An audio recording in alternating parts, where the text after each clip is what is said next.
नमस्ते मित्रों, मैं हूं लक्ष्मण प्रसाद शास्त्री और आप देख रहे हैं आर्ष ज्ञान चैनल।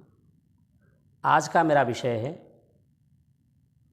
परमात्मा ने यह भूमि किसको दी।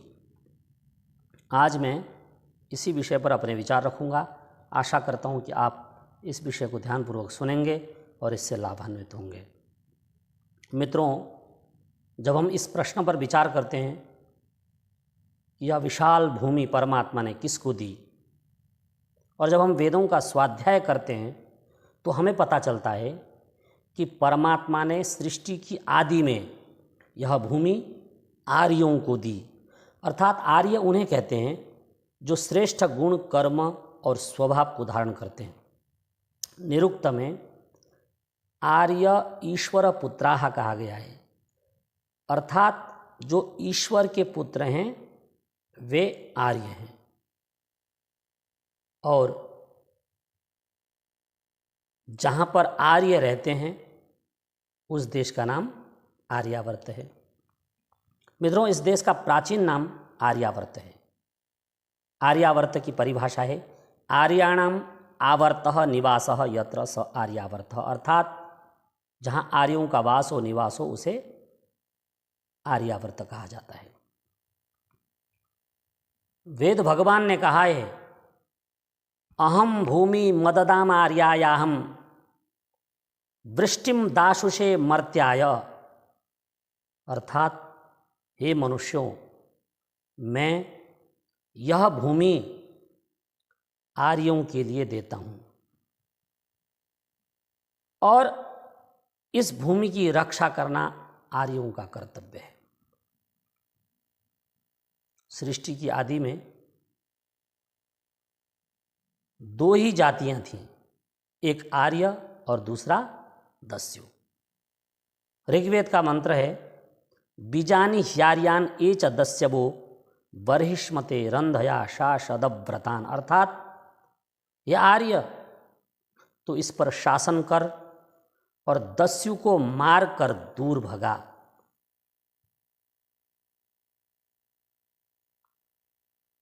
एक और मंत्र है इंद्रम वर्धन्तो अप्तुरः कृण्वन्तो विश्वमार्यम अपघ्नन्तो अरावणः।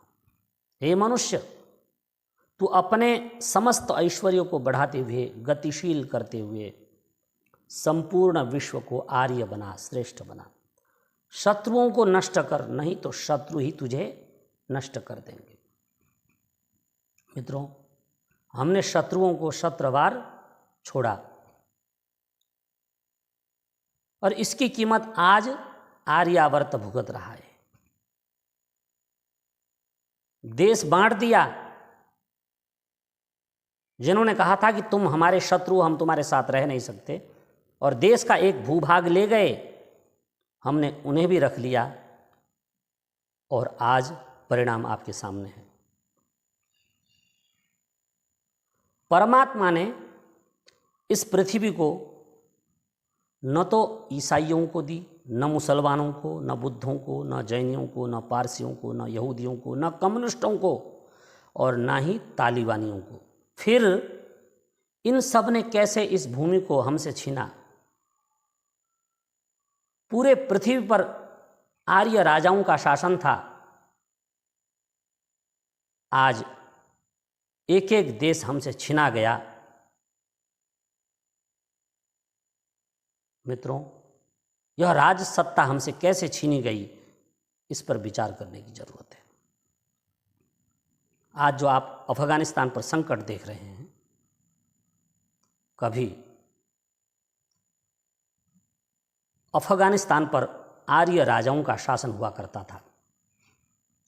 अफगानिस्तान कभी भारत का ही एक प्रांत था जिसका प्राचीन नाम गांधार। धृतराष्ट्र का विवाह कंधार की राजपुत्री के साथ हुआ था। यह इतिहास आप सबको विदित है। और वहाँ के अंतिम हिंदू राजा का नाम है महाराजा जयपाल देव, जिनका शासन विक्रम संवत 964 से लेकर विक्रम संवत 1001 तक रहा। फिर धीरे धीरे अफगानिस्तान में जो दस्यु हैं, दुष्ट हैं, उन्होंने पकड़ बनानी शुरू की। हिंदुओं से सत्ता मुगलों ने ली, फिर मुगलों से कम्युनिस्टों ने सत्ता छीनी। 1989 से 92 तक अर्थात लगभग 4 वर्ष तक अफगानिस्तान पर कम्युनिस्टों का शासन रहा। कम्युनिस्टों ने बहुत अत्याचार किए अफगानिस्तान पर। वहाँ उन्होंने भूमि सुधार कानून लागू किया। जिनके पास ज़्यादा भूमि थी उनसे छीन करके उस भूमि को अपने कब्जे में लेना शुरू किया गरीबों के नाम पर कि हम गरीबों को देंगे बोलकर। इससे अफगानिस्तान की जनता भड़क उठी और उन्होंने कबीलाइयों में अपने अपने संगठन को खड़ा करना प्रारंभ किया। और फिर एक दिन ऐसा भी आया जब पूरे अफगानिस्तान पर कम्युनिस्टों के विरुद्ध आंदोलन हुआ और उन्होंने कम्युनिस्टों को सत्ता से बेदखल करके फिर से कब्जा किया। ऐसे ही संगठन आगे बढ़ करके अल-कायदा, तालिबान इत्यादि वहाँ पर अफगानिस्तान में पैदा हुए। कम्युनिस्टों को रोकने के लिए वे मुगल कबीलाई इकट्ठे हुए थे।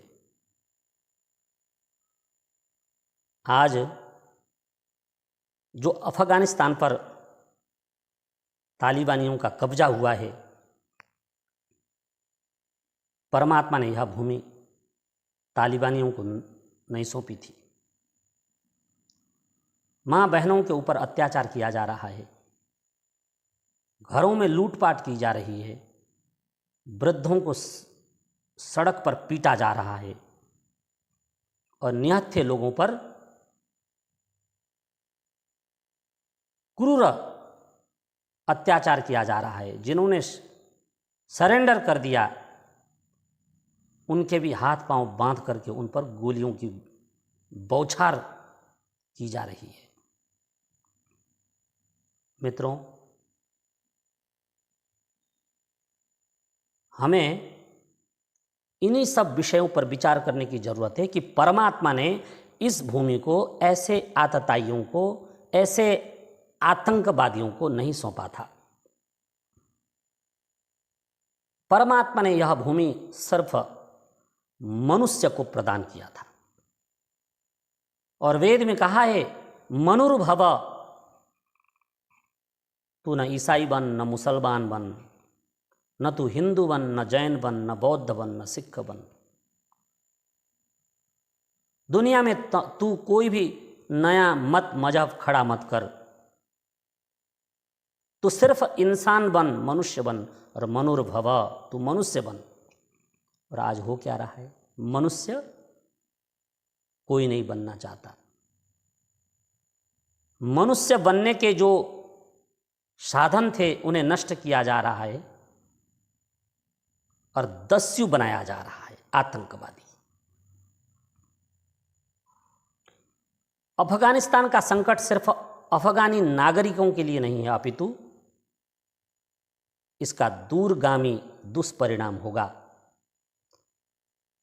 आसपास में जो भी अन्य राष्ट्र शांतिपूर्वक रहते हैं उन्हें भी इसका परिणाम भुगतना पड़ेगा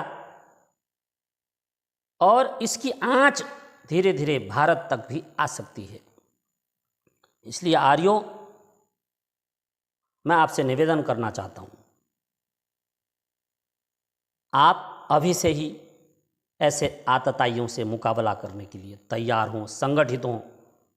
जब आप संगठित होंगे, अफगानिस्तान में कहते हैं कि लगभग 70-80 हज़ार के करीब जो तालिबानी लड़ाके थे और लगभग 3.5 लाख अफगानी सेना। इतनी विशाल सेना कैसे हारी, वो भी बिना युद्ध किए,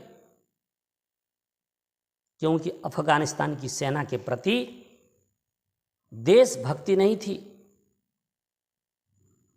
और देशभक्ति होती तो वो अफगानी सैनिक युद्ध जीतते और आज वो राज कर रहे होते, पर उन्होंने बिना लड़े ही हथियार डाल दिया। इससे पता चलता है कि दुनिया में सबसे कमजोर जो ताकत है, जो सबसे कमजोर और निकम्मे लोग हैं, ये वही लोग हैं जो हमको धमकी दे रहे हैं।